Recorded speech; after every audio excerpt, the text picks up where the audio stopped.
मित्रों, बहुत कम लोग ये जानते हैं कि रावण की पत्नी मंदोदरी असल में एक अप्सरा थी। आप लोग फिर इस बात पर विचार कर रहे होंगे, अप्सरा तो ज्यादातर स्वर्ग में रहती, तो रावण जैसे असुर के पास कैसे पहुंच गई? दरअसल मंदोदरी का असली नाम मथुरा था और वो स्वर्ग लोक की अप्सरा थी।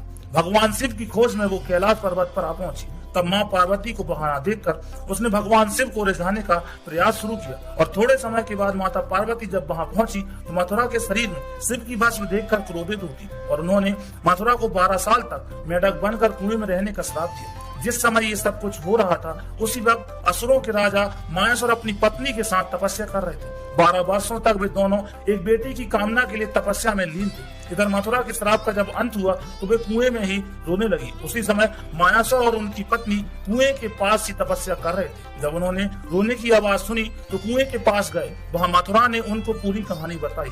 असुर राजा ने तपस्या छोड़कर मथुरा को ही अपनी बेटी मान लिया और